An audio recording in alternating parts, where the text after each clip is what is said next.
Hello, and welcome to my little series on Christmas know-how. When you see this tree in the last of these 5 programmes, it'll be finished. It's only just started. Now, when I realised that for over 20 years I've been doing Christmas cookery on television, stage, and in national newspapers, I thought the one constructive thing that I could offer was a series of items that I've made for Christmas and found out over the years the absolutely easiest and most delicious and successful ways of doing it. And this is what I'm going to try and share with you in these 5 programmes, starting with Christmas birds. And of course, we start with the most important of all, the turkey, which is, after all, the British national bird. Now, this curious pinching movement that I'm doing here isn't just silly, and it isn't to hide the fact that I'm scared stiff when I meet you all at the beginning of a programme, because I am, but to loosen the skin so that afterwards I can put my hand underneath and run it right through the skin so that it holds right away from the breast of the upper part of the bird, like that. You see, turkey, let's face it, traditional as it is a very dry bird. So if you get leaf-thin slices of ham or gammon. This is gammon, of course, because my purse won't run to raw ham these days. I don't know whose purse runs to anything. And you get the raw ham or the raw gammon in these paper-thin slices, cut the rind off, and then run it under the skin and over the upper part of the bird like this. You begin the process of lubricating the dry bird. This is only the beginning of it, you see. And over you go, right up and right over, and spread it through. Then, when you've got these 4 in, you begin with something else, which is mushrooms. And I beg of you, if you decide to copy this, and it honestly is the most exciting and delicious way, and now I always do my Christmas turkey this way, when you do yours, please not only remove the stalks, but remember to leave the skin on your mushrooms and put them in like this. Now, you've got the gammon in, just the gammon, and now you push the mushrooms in like this. Of course, they go down a bit when it starts cooking. In fact, they flatten completely by the end of the cooking time, as well they might do, because it doesn't do much for the bird's figure, let's face it. But then, on the other hand, it wouldn't do very much for ours, would it? There we go, pushing them all through. And now when the bird starts to cook, the juices from the unsoaked ham or gammon, now I stress that although it's all written down in the Christmas Know-How book, which you'll hear about at the end of the programme, the unsoaked gammon provides the salt a far better way than with actual salt. In fact, in really super French kitchens, chefs have a thing they call the jambon de Bayonne, a Bayonne ham, hanging up, and they take little slivers off it and toss it into their sauces and their soups for the salty seasoning, which is far, far better. As I said, it doesn't do much for the bird's figure, but there it is. All those inside, and all those juices run down, and they lubricate it and offset the dryness. And gracious me, she's done all that to the bird, but she hasn't put the stuffing in. Well, I'm rather proud of this. I think some of you have seen it before. But I decided the time had come to invent a way of getting the stuffing into a bird without untrussing it and then being faced with having to truss it all over again, especially when you don't know how to do the trussing job. So now I fill it into a nylon icing bag with no pipe affixed. And then all I've got to do is just squeeze until the bird's full. And that is full. Now, before I leave that end, I'm going to take a piece of foil. I'm going to put it over the parson's nose because it does tend to blacken during the cooking. And that finishes that end. And then I take another bag of stuffing. You see, a nylon bag like this. And then I push it up there and get that stuffing in that end. And that's all there is to it. Then you lift it onto a perfectly dry baking tin like this. Crash. And then a little bit of butter, or if you can't run to butter, then a little bit of dripping. But no dripping in the pan. Oh, dear me, no.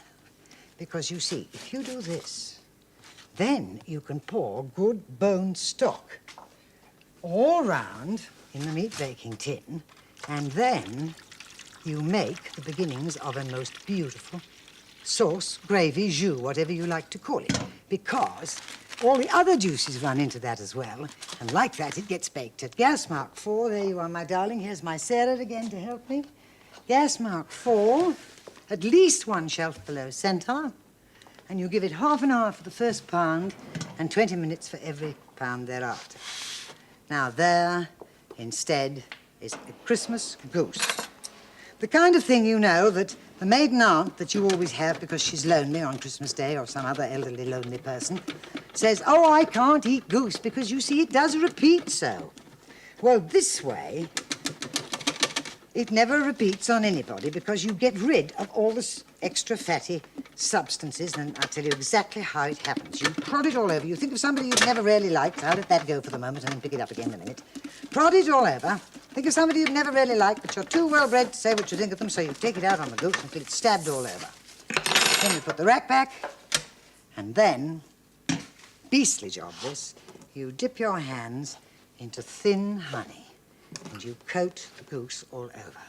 Now, what happens during the cooking time is that the surplus fat erupts over all those little holes and starts running down in rivulets, crisping the skin, doing its own basting, and you end up with a gorgeously crisp skin, which is part of the eating pleasure, but the fat runs down into the baking tin below. Only one word of warning here, and that is, I've put this, of course, in the booklet, like everything else, and all the different stuffings that you use for all the different birds. But I must stress that at half-time, and all your cooking times there again, I use gas mark 5 for this bird, but 1 shelf below centre, in the booklet. You must empty the tin of its fat a bit because it gets overfull and can be dangerous at the end of the cooking time. Now, let's get that one out of the way and merely show you a duck placed on an ordinary grill rack, such as we all have, do you see?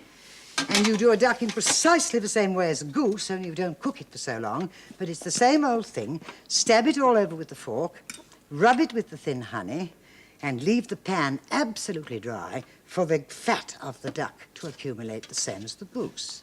But supposing you don't want either, well then, there's the question of the chicken. The person who's, well, there's only 2 people for Christmas, or somebody who lives alone. There you do this same skin-pinching thing, like this, till you can run your hand underneath it, and then you just use the mushrooms, because they make the most gorgeous flavour. But you don't need to lubricate with the gammon as well, because this is not a dry bird. So you just push a few mushrooms under the skin, and that's all ready to eat and enjoy. And you do exactly the same thing with a capon. And here is a capon for you to look at while I'm talking to you about this. Mushrooms, a little bit of butter over the chicken, little bit of butter over the capon. We'll pretend that the mushrooms are in there because you know it by now and you don't want to see it again.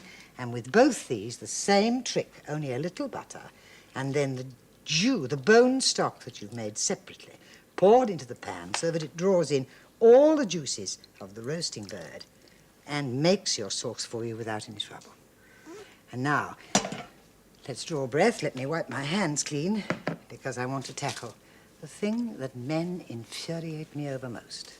And I want to share with you how French women cope with this thing without any interference from the male. I'm no women's lib, don't think for a moment. I'm not such a clot. But there are times when men do make fools of themselves. Haven't you seen them getting scarlet in the face and struggling with the Christmas bird when they do the carving, using this ridiculous thing with a fork guard and a special carving knife? All you need is a pliable French knife like this and an ordinary table fork, and it's perfectly safe. Now, I'm going to do this very slowly so that you can see exactly. Now, I'm going to turn this bird this side first of all and show you. You make a stroke where the skin joins the leg and thigh. You reverse the knife so that if it slips, it can't do you any harm. You put the fork inside and you just pull until you can see the bone. And instead of that purple-faced struggling that you get from Pa, you merely cut through, turn it over, and there's the thigh. Let's put them on this little dish that I've just piped with a bit of potato. The leg. Now I'll do that again on the other side, the reverse way. No, I'll do it that way, shan't I? Like that. Cut through, reverse the knife, push until you can see the bone. There it is. I believe you can see it if I put my knife up against it. And then you cut through, turn it over. You don't get flushed, you don't get hot, you don't have to mop yourself with a streaming forehead when you sit down like Pa. Let's put the leg there, and let's put the thigh there. Now we'll come to the wings. We'll stay on this side. One cut. Push aside, so, until you can see it, straight down, and there's a very handsome wing to sit on the dish. Turn it, it's this way. One cut, and down, pull it aside. It's as easy as shelling peas, isn't it? And nobody wants those nasty little paper-thin slices they give you in restaurants. But first of all, let's talk about this. Parson's nose off. If you're keen on it like I am, you hide it. Then you take the blunt side of a knife and you run it straight down the bird like this until it sinks in. And where it sinks in is the right place to make the cut for the wishbone. At least I shall look a silly clot if it isn't. Down you go, turn your knife, push it apart. There's the wishbone, which on a bigger bird, of course, you would divide in two. It's exactly the same thing for turkey, for goose, for everything. But when it comes to the breast flesh, none of those little papery bits, as I said. This is an ordinary pair of gardener's secateurs. It's all right, I've sterilized them. But if you haven't got proper poultry secateurs, and they're jolly difficult to get hold of these days, you just go through the bone like this with a pair of secateurs.